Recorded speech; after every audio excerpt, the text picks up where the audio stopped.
Bonjour Lionel Destremo. Ça me fait très plaisir en fait de vous amener dans les sous-sols d'un aller-retour dans le noir.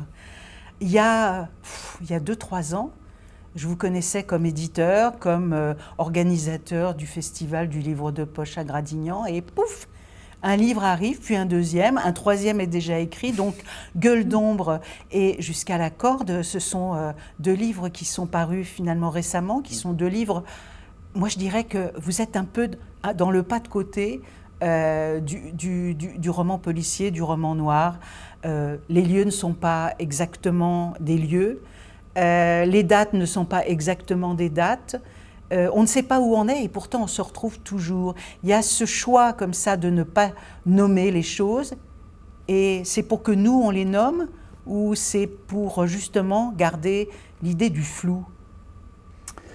Alors, il y a une nomination quand même, c'est-à-dire il y a une nomination dans les noms et les prénoms des personnages, dans le nom des lieux, dans cette forme de situation géographique qui est une forme de fantasme historique.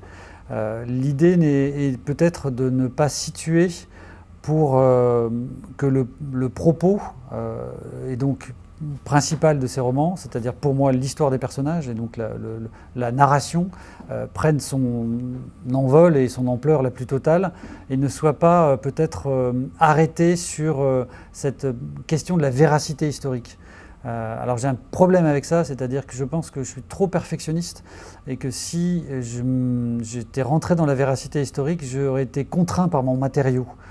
Contraint d'être toujours dans la justification du lieu, de l'époque, de ce qui est dit, de ne pas me tromper, de ne pas faire d'erreur dans ce que j'énonce.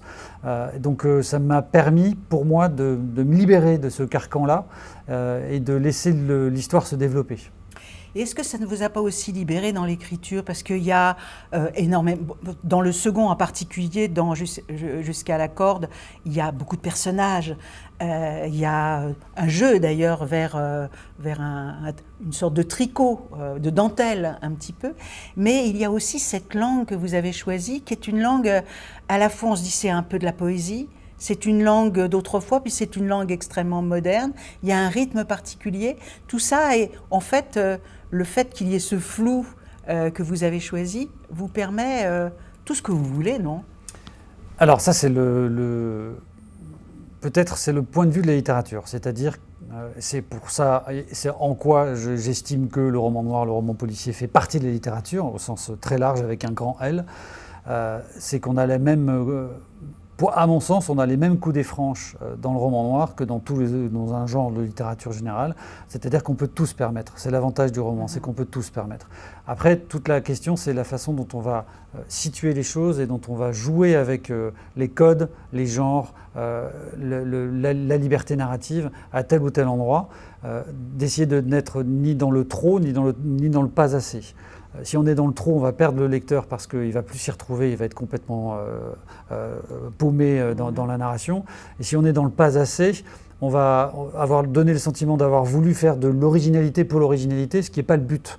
Le but, c'est de faire en sorte qu'il y ait un univers dans lequel ils finissent par se retrouver parce que c'est la voix de ces personnages vivants qui va s'extraire et qui va porter le récit.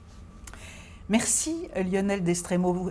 En fait, vous êtes très très fort parce que vous donnez énormément envie de lire vos livres et on n'a rien dit. On n'a rien dit de l'histoire. Je ne vous laisserai même pas en raconter une miette. Merci, à bientôt. Merci.